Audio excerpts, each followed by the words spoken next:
આજના વધતા જતા તાપમાનને લઈને પ્રાણવાયુ માટે વૃક્ષો આવશ્યક છે।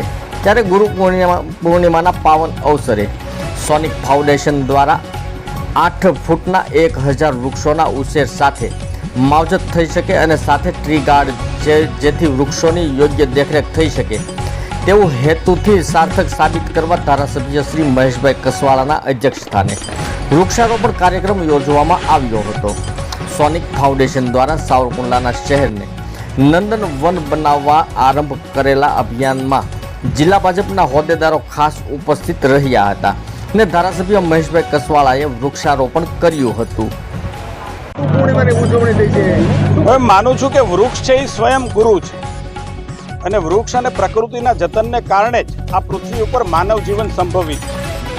મને આનંદ છે કે આજે ગુરુ પૂર્ણિમાના પવિત્ર દિવસે સાવરકુંડલાની પ્રતિષ્ઠિત સંસ્થા પ્રતિષ્ઠિત પરિવાર સોનિક ફાઉન્ડેશન દ્વારા 1000 જેટલા વૃક્ષોનું 3 વર્ષ જતન કરવું, એનું સંરક્ષણ કરવું અને વૃક્ષનો ઉછેર કરી અને પ્રકૃતિને ભેટ આપવી, હું માનું છું કે ખૂબ મોટો સંકલ્પ આ સોનિક પરિવારે સોનિક ફાઉન્ડેશને લીધો છે।